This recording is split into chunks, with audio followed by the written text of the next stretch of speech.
horses here today. So I want to start with a short video. Horses, they are powerful animals.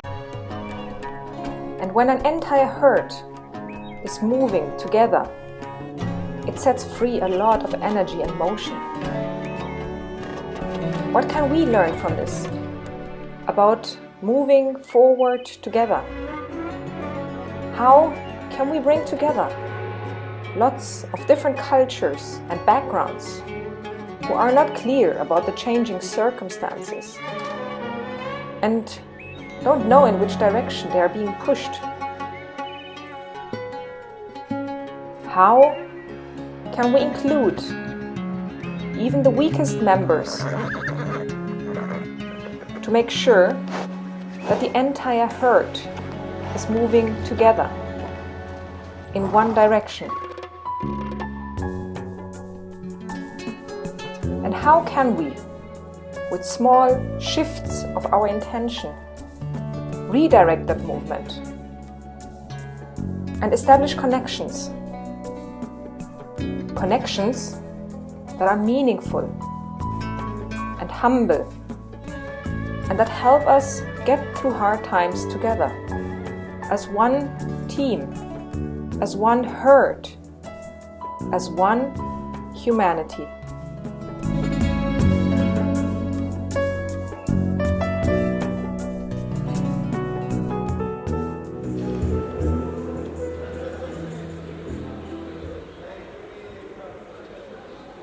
I need to have a horse. I need to have a horse.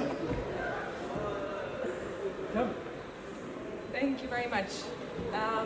My name is Kubik, and I coach people with the help of horses to let individuals and corporates understand more about themselves. As you can hear from my accent, I'm German, but I grew up as a typical expat child in all different countries of the world, and being an expat, Dubai feels like home. And I'm really glad that I can now live here and my passion and my work life together in this country where horses still play such an important role, not just in the heritage, but also still in modern times. And you might be wondering, what is it that we can learn as people from such a big animal like a horse? And I want to focus today's presentation on 3 key lessons that I already touched on in the video. The first one being leading with a clear vision. And when I talk about leadership, I don't always mean leading and being the CEO of a company or leading a country. Leading is a lot about leading yourself and leading your own life with clarity. In the second topic, I want to talk about diversity and inclusion. How can we work together, even with all of us being so different and coming from so many different cultures and backgrounds? And what can we learn from the horses about that? And in the last point, I want to talk about building relationships. Relationships, as I said in the video, that are meaningful, that are real, that are true. And what can we learn about that? So let's start with the first topic. If you think about it, leaders and horses share a very long common history. Here's all these pictures of the great kings and leaders sitting on horseback, controlling that big, powerful, beautiful animal. But it's not just an image. The kings in old days really were training their personality with the help of the horses, spending a lot of time already as small boys in the stables and working their ways up from being a squire to then becoming a knight and leading this horse into battle. And if you know a little bit about horses, a battlefield is one of the worst places that you can take a horse into. It's a place full of fear and horror and loud noises, and it's not a place where the horse wants to be. So convincing that horse, that big animal, to go with you, or do they give freedom and creativity?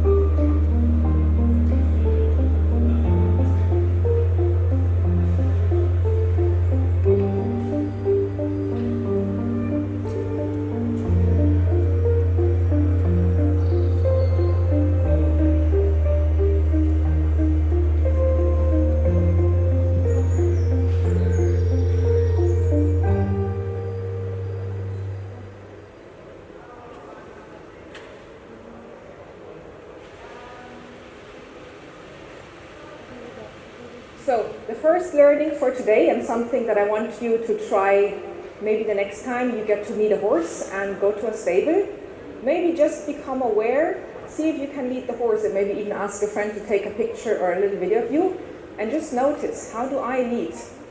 What kind of person am I? What is your body posture? How do you hold the rope? Are you somebody who needs to have a tight grip on things? Are you holding on for support? Or can you trust, and can you allow others more freedom as well? And how is the horse following you? The horse is very clear, and you cannot really ask them to follow you just by force. Will the horse come with you, or will it stop and get stuck somewhere? So maybe just try this out at home to become a little bit more aware. What kind of person are you? What kind of leader are you?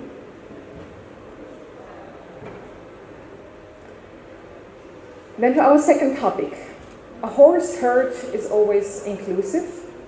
In a horse herd, everybody has a place. Everybody is part, and everybody has a role.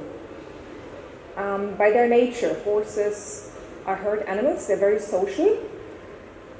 A horse alone out in the wild is a dead horse, because it's a very easy prey for the predator, for the pack of wolves that might come and pack it quite easily. And even though we have domesticated horses since thousands of years, those instincts are still in their minds and in their bodies, and are still a very big part of who they are as a prey animal. So for a horse, group means safety, and they always want to be in a herd and together, and they include everybody. In a herd of horses, there are very clear rules, and those are again important for survival and for safety.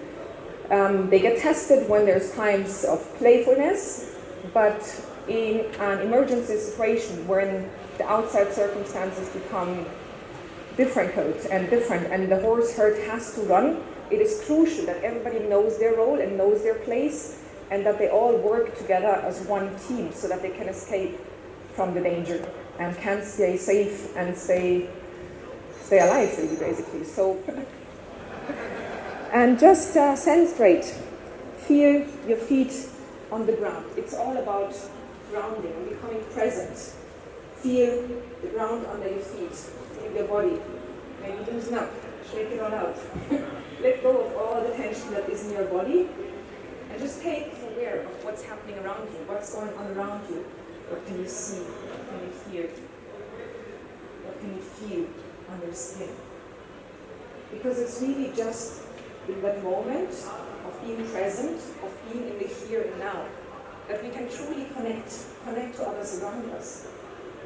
And it's something that we all know from meetings, from conversations, when you're talking to somebody and the other person is just on their phone and not really paying attention. How does that make you feel? It's not a true connection. So that's why it's so important to just be in the now. Because if you're clear and if you're here and in the now, you can really use your power and your strength, and you don't just react, and you can connect to others around you. Thank you.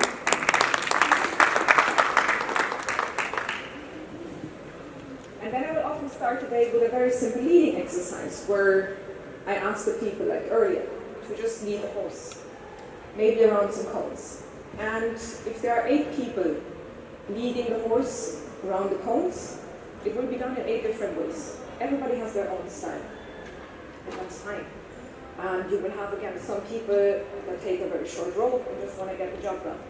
Other people that spend more time building the relationship first, and then walk together. Other people who will get stuck on the way or will get distracted. But at the end of the exercise, everybody will have come back and everybody will have reached the goal. And everybody in their own way. To me, what do I need to get the job done? And if we can then know ourselves better, know our colleagues better, we can again work better together and work as a team to use all our individual strengths. We all have very different ideas and visions about what we want in life, about what we want at work. And how tolerant are you about others, maybe doing things in a different way? Does really everybody have to do things the way that you think they have to be done? Or is it fine if other people do it their way? and what is their way and what is your way. So again, just notice this when you go back into your life or back to the workplace. Become aware. How tolerant are you, and how can we bring all our individual strengths together?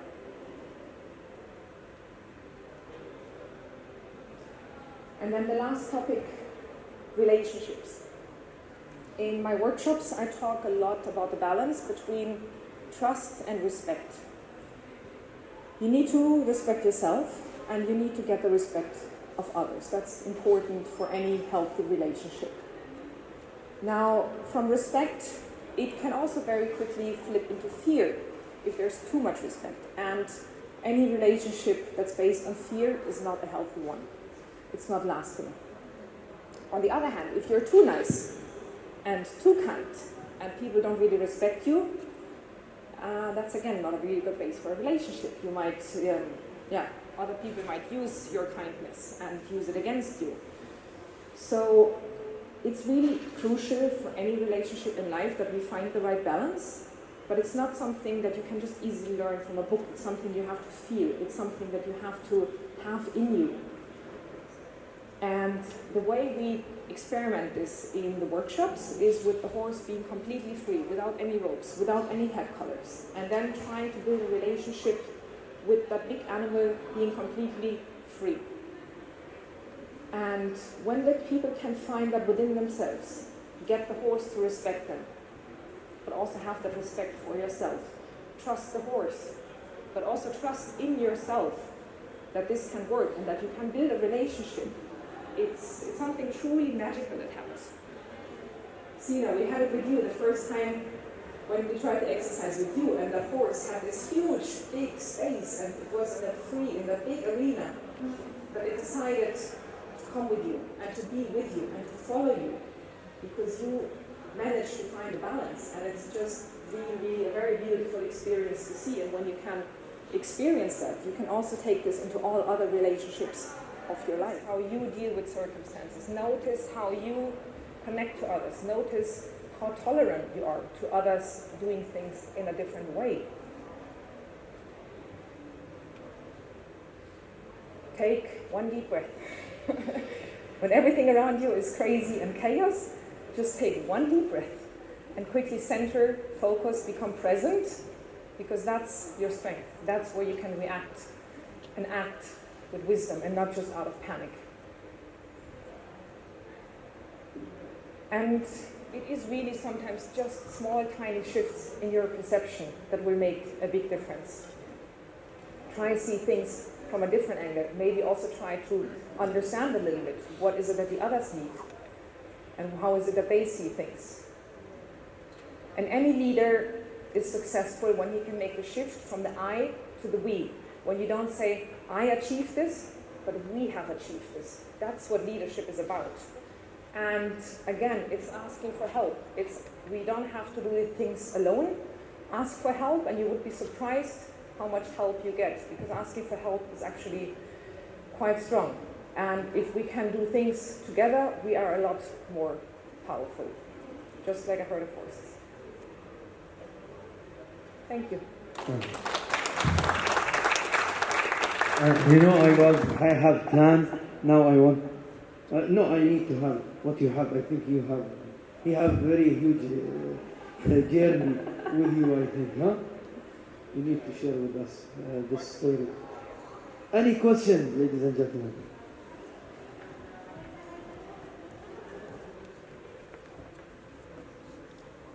First, I would like to thank you so much for this presentation. I didn't realize before how much we can learn from the horses.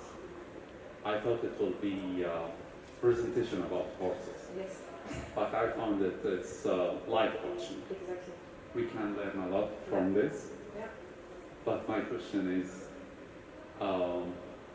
do I need to own a horse to come to a stable and practice all these things with the horses? Do I need to be rich? This is my question.